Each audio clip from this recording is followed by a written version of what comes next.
like 70% of the work requests that I had was for free work. And it's usually the work that says work for me for exposure, or work for me and I may pay you something in a couple of years.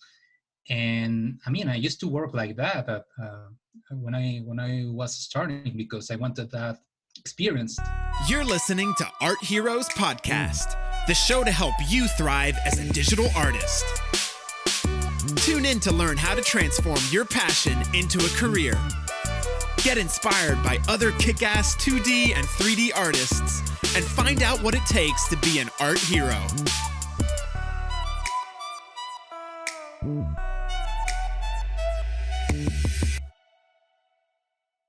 Hello, boys and girls. This is Maria JD. Welcome to the Art Heroes podcast, and thank you so much for joining again.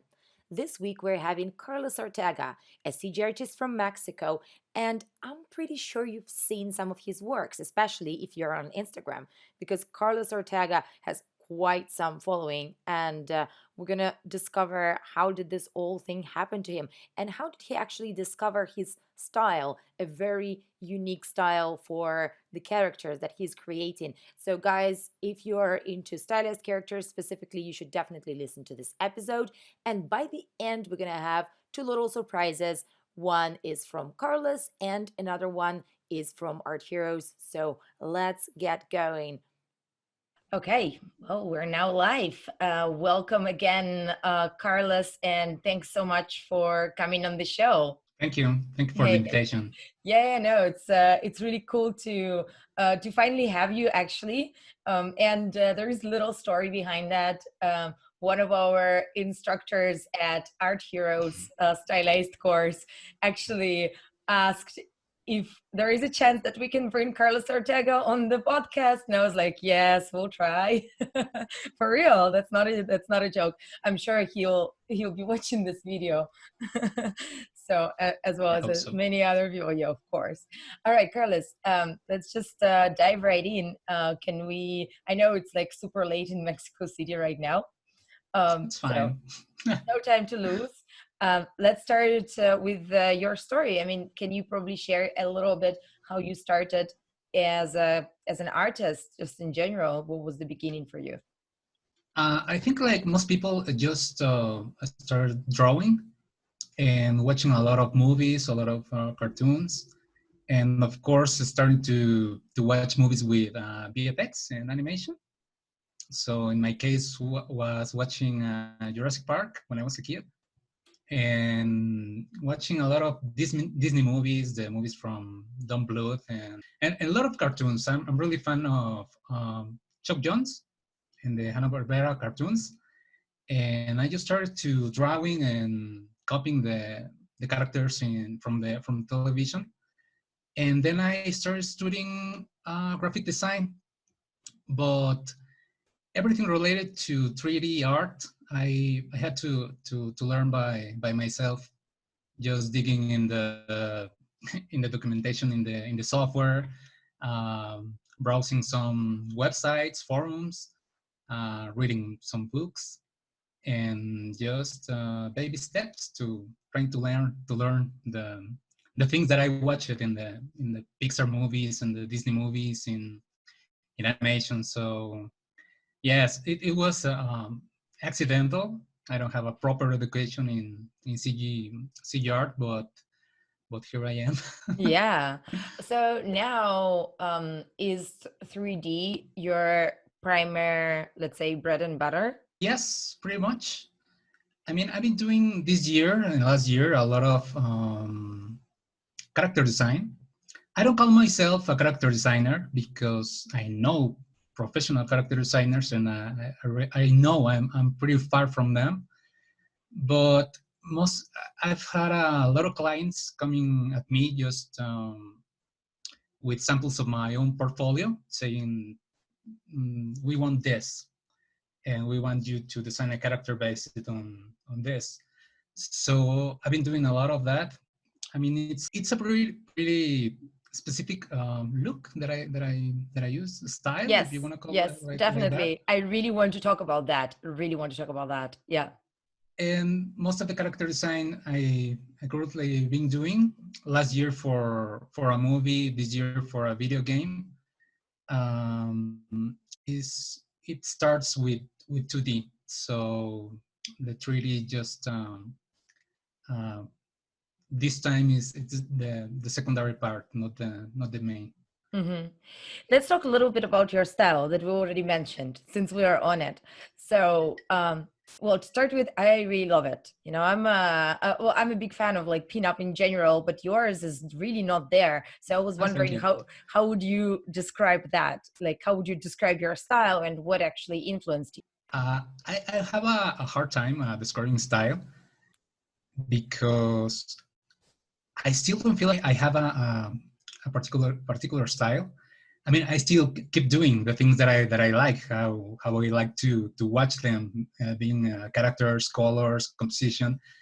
But it's pretty difficult for me to call or to name the style that I use. But most of my influences have been, of course, Warner Brothers, the pinup art from Yes. Bill Pressing, from I forgot his name, Shane Glines, Fred Moore, Alphonse Mucha. He used to use a lot of ornaments and patterns and cloth and fabrics in his pinups. So it's just I mean it's just a mixture of everything like that. I guess so, but I can't. I always define when I'm asked or when I have to put a category when I upload something, I just put cartoon and pinup. So I don't Okay. know if that Okay. Yeah. helps. Well, yes. Well, I think it kind of a works, but I don't think it's like super complete because there is a mix of stylized characters and like heavily stylized characters, right? So just like Yes. there is still like a little bit of variation within that. Um, okay. So we got that about the style, but when did you think you start with this kind of a line of characters?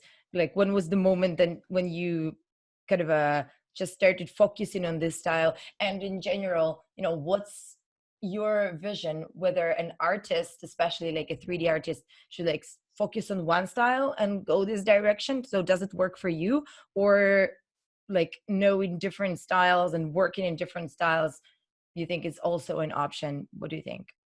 Yes, because when I start to dive into this category, for example, I had a lot of failures trying to make appealing drawings. I mean, I could do monsters, robots, copying cartoons from the television, drawing The Simpsons, drawing Garfield and Bugs Bunny, things like that.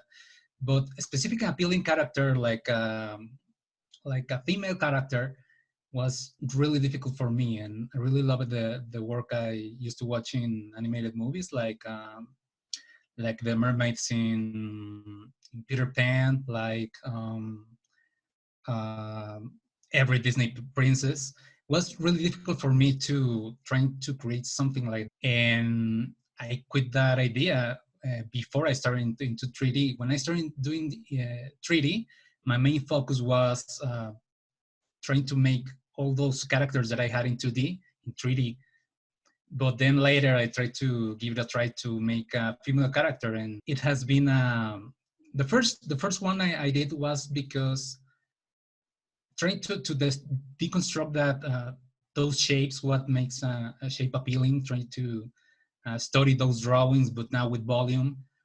And it was a lot of iteration, a lot of failure, iteration, critics, learning. So I still every time I do a new character, I still try to learn.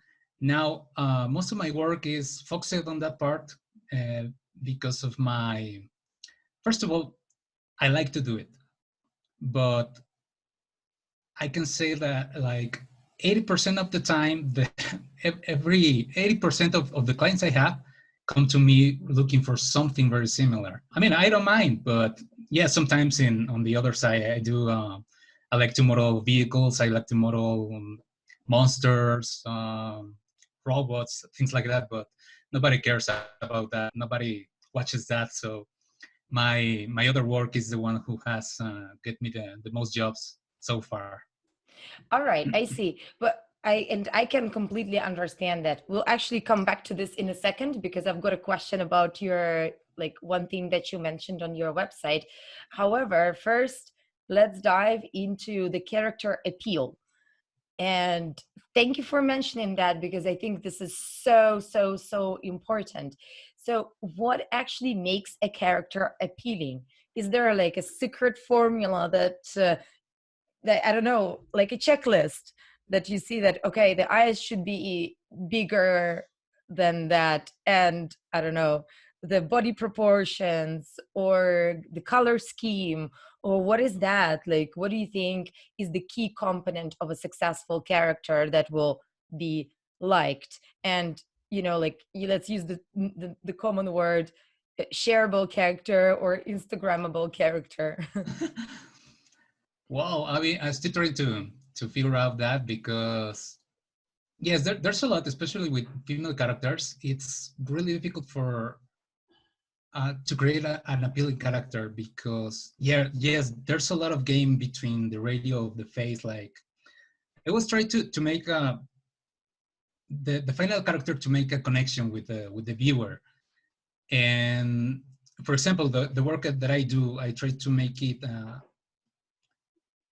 that it can make this connection, but not the way a cartoon makes a connection with, for example, kids and not with adults, or a more mature character makes it with adults and not with kids, because the range of ages for my work is really wide, from kids to adults to elders having sharing my work. So I mean that's really flattering, and uh, I I can say well I like to think that at some point that connection that I try to the character to have with the people is working. But yes, there's a lot of game between the radius of the face, the silhouette, the eyes. There's no secret formula. I'm still trying to come up with one, but because you can see, for example, monsters in the movies. I mean, the bad guys, the slimy guys, um, they are ugly at certain with certain point of view. They are ugly characters, but they are appealing in their own way because they are succeeding with the purpose of for what they were created. So in my case, the appeal is mostly because they are cute, they are beautiful, but I tried them to make that connection bit with the eyes. Is the main focus I really put in all my work. It's always the eyes, either watching to the viewer, either watching to other parts of the scene. But it's always the hierarchy that I use for a character. It's always first the eyes, then the mouth, then the head overall, and then the rest of the body.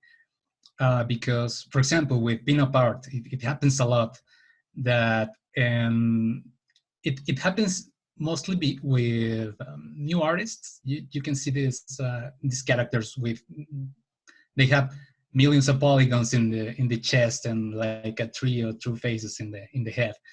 So an appealing character, it's not necessarily has to start with a over sexualized body. I don't know if it starts Yeah. with the face. For example, at least with the characters that I try to do, even other characters, not only females, because I actually do a lot of dinosaurs. I try to do even a vehicle. I try to make a vehicle appealing, either for its proportions or trying to give the vehicle a face that you can say, ah, that's cute, or oh, I would like to jump in that vehicle. And I try to do the same thing with characters. It's difficult for me to explain it, or like you say, to achieve a secret formula. But I No, think but it's I no, think go you ahead. just explained it. I think you just explained it. I think this is a perfect start. Like focusing on the eyes and the face, because I believe not everybody does that. Um, Different character artists have different processes for their work, and sometimes eyes just stay in the back because they're just there. So it's not always the case. Yes, and it happens a lot with, just like parenthesis here, with photorealistic portraits. You can Yes. see a lot of, That's exactly what I thought of. That's exactly what I thought of. yes, because you see these realistic shaders, realistic hair, lighting, even the clothes, the hair in the face, the peach fuzz. You can see these pores, but sometimes, most of the time, the character is dead in the eyes, and sometimes even I even try to make some paint overs when, because people has come to me with photorealistic art coming for feedback, which I actually, it's really far from my own skill. So the first thing that they always try to point out is the eyes. Even moving the eyes a little bit, it gives the portrait a lot of life. And the same way you can kill a photorealistic portrait, you can kill a cartoon character. Just pointing the eyes, starting at the nothing, you can kill a really appealing character. So yes, the eyes are really really important. Okay.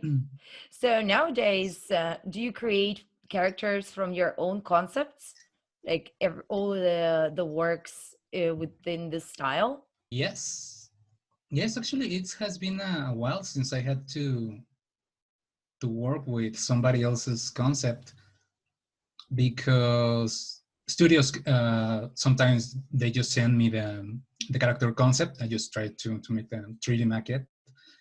But I think since the last year, I've been working the characters either for work or for myself with concepts of my own. I mean, it helps me too, because um, you can always, I mean, you don't kill the creativity to Yeah. just be the tool for the studio. You can put a little bit of yourself creating concepts. Yeah, definitely. And can you talk a little bit about your process? So imagine you're to start a new character just from scratch. What would be, your um, way of going about it? Would you first sketch it in 2D? Would you create a mood board? Would you already like dive into ZBrush or any other tool? Um, what's your kind of a routine for that? Yes, it's a little bit of everything. Depends of the mood. For personal work, depends a lot of the mood that I have. Sometimes I have the idea, and I just dive directly into ZBrush. Sometimes I do a mood board, just trying to Google things in Pinterest helps me a lot. Watching a lot of art on ArtStation helps me a lot. And in that case, I do a previous 2D sketch, really rough, because when my main goal is to create the character in 3D, I try to not make everything very specific in 3D, because I just do some sketches, some silhouettes, some just some suggestions to have a like the minimum idea that I could put in 2D, and then I move to 3D. And for clients, I try to be a little bit more, have more discipline there, because then I check first of all on internet for similar concepts to trying to not to do something that already exists. gathering references, gathering references either for clothing, for shapes, or for ornaments on Pinterest, and start to put everything on a board. Then I start to sketch, and as always, the first filter for that is the client. So I can't move to 3D before showing something to the client. Okay, Yes. cool. Yeah, no, sorry. I was just like listening to you. It's like almost like an exciting story. Yeah. And so what would be like the next steps for you? Imagine like the mood board is there and you know what you're doing. Let's say it's your personal project. Then for actual like character creation process, do you have your structure of work? I don't know. Do you start with one specific part of the Uh, body and then develop it further? yes, I will start with the head, but I'm really messy when it comes to to start working because I've seen this really beautiful construction of characters from people either doing workshops or tutorials. This character slice it into shapes, into colored shapes, really structures and planes, and really geometric, really beautiful, really appealing, and very simple. And and I just start with the sphere and like working with plasticine. I'm really, if you see if you can take a look at my work in the first stages, is horrible and it stays horrible for a lot of time. I just try to pull the clay in ZBrush, but I always start in with the head, just trying to get those mm, start to creating the sphere, creating the, I don't know how it's this Like part the called in yeah, the English. lower part of the Muscle, head, I guess. Yeah, maybe. muscle. That's for Yeah, animals, I think so. Sorry. yeah. This part of the shape, Like the the jaw. um, let's say all of this, Uh-huh. Okay. including the trying to block in this part, trying to block in the size of the eyes, and the ratio between eyes, nose, and mouth, and really sketchy, really rough. But I try to. It's difficult for me to move to the body if I don't have that first. So yes, it's a little messy because I mean a lot of people just starts blocking the main shape and they start to dive into the details. But I try to have at least a reference of the head that I want to use, at least and for every character. Even when I try to last week I did a cat for a client, a cartoon cat, and I didn't want it to move to the body until I had the face looking good from every angle. Because I mean, I just tell to myself if the head is not working, the body won't do any good. Of course, I can always go back to the head, but it's just a way of work that it doesn't let me sleep. It gets me frustrated not having the main shape of the head first. This is so interesting. Like, thank you for sharing this. I really, really appreciate this. This is so interesting. This is actually pretty similar to a methodology that we teach to the students on our stylized course, like that the main attention should go to the head and finish the head. So, you know, I'm Great. kind of happy that there is a coincidence because you can't miss the facials. You really cannot not make the face right. And whatever type of character is that, as you said, it would be more like this direction or a little bit more realistic, but you should keep the face right, otherwise it's a cyborg. Yes, exactly.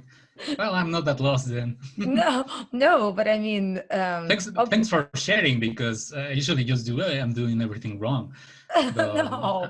I'm Well, glad to know other you people. can't be doing everything wrong. You've got so many people on your Instagram absolutely loving what you do. So it's Thank you. definitely not just me.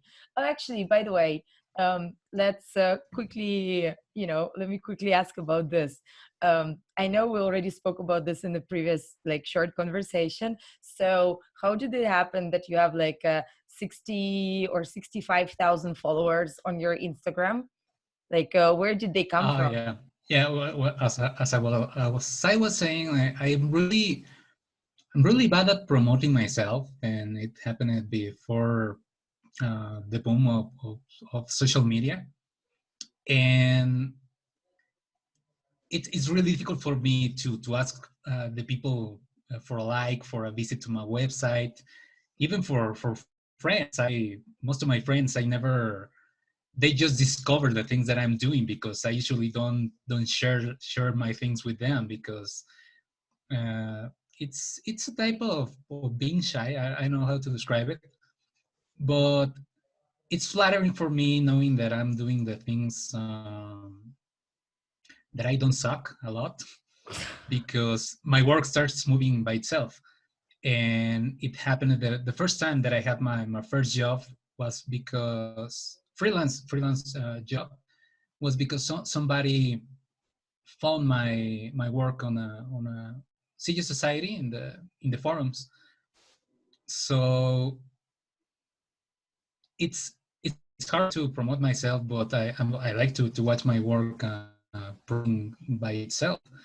So I don't know how I have the amount of followers that I have, which I really appreciate that, because social media, the likes, the followers, it's not everything, but it's really, it helps you sometimes to like motivating is the word Yep. for you finding to that people enjoying the work that you are doing, either for work, either for yourself, but because most of my pieces on Instagram are personal, so it's really flattering to watch other people connecting with that part of me, watching people making fan art, sharing my images, even people tattooing their selves pieces of my work. I mean, it's flattering for me, because at some point tells me that I don't know, it's sharing a part of yourself with with a lot of strangers, but it's flattering. Yeah. So no special strategies there. No, Oh my God, no, that is a because pretty clear sometimes answer. I, at least for me, because I have friends who are really good at selling their sales, and they look for clients. They post on social media. They have this specific time to upload.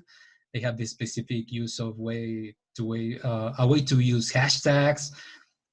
People that use between this hour and this hour, you get the most like, you reach most people, and I usually get overwhelmed with a lot of formulas that I just say, "Nah, I just finished something and post it on the internet." And yes, there's a formula there, but I Okay, know but you about don't people use that this knows that, formula. but no, Okay, I'm so still it's, trying to. but it's great to know that even without the use of all like the strategies, it's absolutely possible to grow to, um, you know, maybe even unwillingly, to this number of people who follow your art. Yeah, Mhm. it's possible.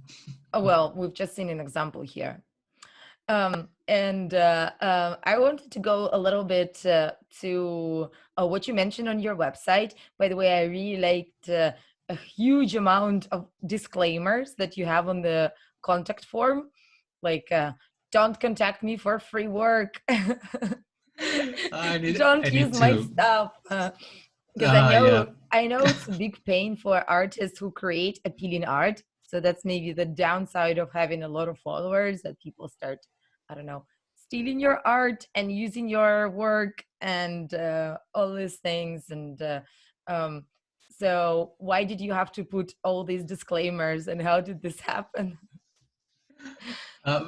First of all, there's a lot of I think there's a lot of missing smileys in the Okay. disclaimer, because I I once received this email with people saying that that I was kind of a jerk, kind of angry in that disclaimer. But the original disclaimer was in DeviantArt and has a lot of smileys, so it's a lot more friendlier there. Okay. But it happens a lot because I think not lately, but before that, like 70% of the work requests that I had was for free work. And it's usually the work that says work for me for exposure, or work for me and I may pay you something in a couple of years. And I mean, I used to work like that when I was starting, because I wanted that experience. And I usually did a lot of free work for my friends because I wanted to learn. I want to put in practice everything that I was learning. But as time passes, you need to pay your bills, you need to eat, you need to pay your rent. So I just had to put that, because most people was even angry, replied with angry statements saying that, oh, you only care about the money and things like that. And about the use of my work was because I've seen my work printed in T-shirts, in posters, in postcards, in magazines. One of my pieces even was in a cover of a magazine. Once I found one of my images in a satanic church publication, which was really weird. Oh my God, this is such a And crazy story. yes, and a lot of the most recent was a makeup company here in Mexico was using all of my work in their packages, in their packaging. So But this was I not mean, free. no, Mm-hmm. no, they just were grabbing my images and using Mm-hmm. in their products. And sometimes even a disclaimer is not enough, because you can you can stop people from grabbing your work. And the other part is not just grabbing the image, uh, replicating pieces of my work for selling it. I've had the experience of a characters of mine being sold as printable objects, or being sold as tutorials, being sold as character for animation for clients, because it's I mean it's good to copy the work that you like. But and I always I don't know if it's on the disclaimer, but I love when people send me 3D models. I did this model based on your work, and it's really flattering. I did this drawing, I did this sculpture, I did this tattoo.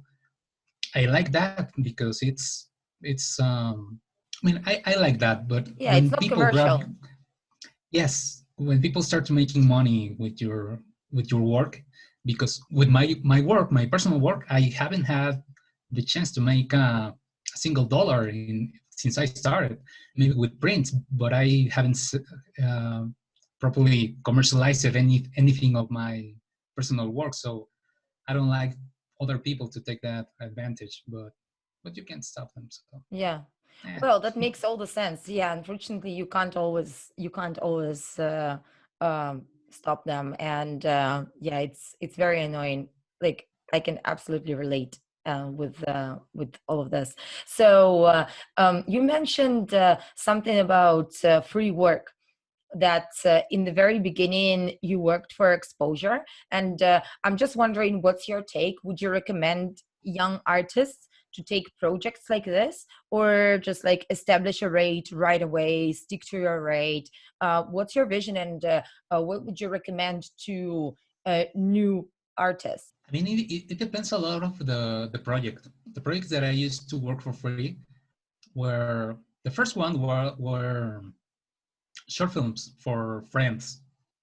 So I worked for free because first of all I was learning. I had the chance to put in practice what I was learning. Second of all, I wanted to see my work in a finished product, and they were my friends. I knew that these were really low budget projects or short films, and if I was enjoying the work, I didn't have the heart to make a dime with making work for them. But depends a lot, because if the client has a chance to pay you, I mean, it it doesn't have any point to work for free. I mean, it's your work, it's your time, and I'm pretty sure that if my friends could have the money at that time to pay me, they will have paid me. I don't know if I could take a dime Yeah. from them, but it depends a lot of the project. And even the first works, the first jobs that I had as a freelancer, I used to charge very little, really small amounts, because I didn't know how much to charge, and I just wanted to make the project. I received these 2D concepts, and just watching the concepts. Oh, the concept's really beautiful. I really want to do this in 3D. I don't want to charge a lot, because I don't want to scare away the client. But that was when I was first starting. But yeah, that depends a lot of the project, and I know there's a lot of projects that I could easily work for free in the past. And but I think because I didn't have the need for money at that time, so it was easier for me. This was just a hobby when I was starting, because I had another daytime job. So Okay. I don't know how to, as with the previous things, there's no a single answer. I think it depends a lot of the project, the situation of the artist, the experience of the artist.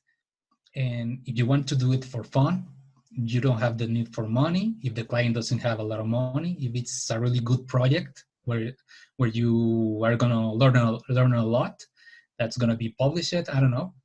Mm-hmm, I don't see the bad thing in working for free. mm-hmm. If it's a commercial project, if the client can pay you, but he doesn't want to, if you have the experience, if you're putting a lot of your time, you need to charge some money, because Yeah, for sure. No, can't you won't agree get more. back that time. Yeah, yeah, absolutely. And as you said before, we all have to pay rent. We all have to eat. So it's just not fair if artists work for free, like at all. Like just you've got to um, make money as well with your art. So Yes. not everybody understands that, unfortunately. Yeah. All right, cool. So, like, thanks a lot for sharing this. I think we went pretty in detail through your disclaimer. Now it does make sense, and I also understand what the smiley faces were about and where they could probably go. So, what was the most ambitious project that you've ever done, or something that you really, I don't know, you're really proud of, or something like this? Just like among all of your characters, do you have one that is very, very, let's say, iconic for you? Yes, there's this piece that it's called The Weeping Woman. In Spanish is La Llorona. Mm-hmm. It's a piece I did in 2011, I think so, 2012. Damn, that's really old. Oh wow! but Yes. but it's a really personal piece. I mean, every element on the piece, every color and ornament has a certain meaning for me. I've talked about this piece a few times, but the main meaning of the piece is something I haven't talked with anybody, not even with my sisters, for example. But it's a really personal piece, and looking for me, that piece has been published in a lot of magazines. It was in the cover of a book, and people just keep tattooing their self that piece every now and then. I have this folder with a lot of images that I gathered over the years with that image. So being this a really personal piece, it's even more personal with watching people making that piece, having this piece with themselves for the rest of their lives. I mean, it's really touching for me because they are they don't know the meaning of behind that piece, but they they they the piece has this meaning for them. So at least at some point, I like to think it's really personal for them too. So it's one of the pieces that I really like the most, and I still like it. It has a lot of flaws, but I still like that particular piece. Wow. Okay. Now I'm really curious. I'll definitely put a link to this piece in the show notes so that, guys, if you're listening to this now, there is definitely a link on the bottom under this video. Or if you're, yeah, on the podcast, then definitely check the show notes. We'll put the link there. Perfect. Yeah. And finally, Carlos, just rounding this up, like I'm sure you have many people talking to you about tips and like how to make it, how to get to where you are. I don't know, how to make better characters, how to develop as an artist. Um, what's the tip? What's the piece of advice that you always give to uh, junior artists or like beginner artists? First of all, being curious, because that was the main thing that got me where I am right now. That pushed me to learn everything I'm still learning. But now and then I've seen this lack of curiosity with new artists. You see a lot of, yes, I receive a lot of messages and emails like, how did you do this? And when it's an interesting question that I can read, it has a lot of curiosity, I reply immediately. I just go in depth answering things. But sometimes it's just how did you do this? How with this? Okay, just send me the link of the software, or send. Do you have a web page when I can learn to use this menu? And I mean, all of those things are on the internet, just one click away. And I've seen this a lot in new artists. And if I can make a recommendation, is that don't stop being curious. Most of the things that I know, I never had the chance or the need to ask to other person for the information, because I just wanted to to waste all the resources at my hand trying to find the answer before asking for help to somebody else. And it most of the time it has worked. And I mean, some people can interpret this like, oh, you don't want to be bothered, or oh, I'm sorry, I won't email you anymore. But no, I mean, it's part of the beautiful thing to learn is that curiosity. I mean, the first time I had curiosity in this area was watching Jurassic Park. How the hell did they do that? I want to learn to do that. I want to know how they did this. And every time I see something that amazes me, I want to learn how it was done. Not to learn the recipe of because most new artists uh,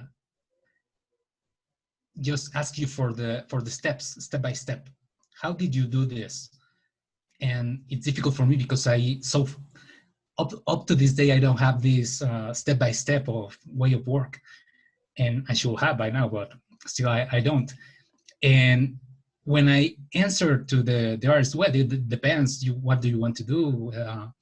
sometimes I do this, sometimes I do that.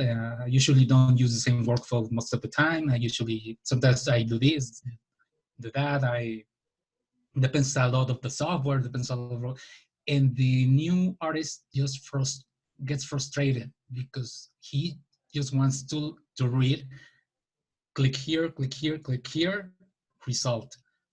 And I didn't learn that way.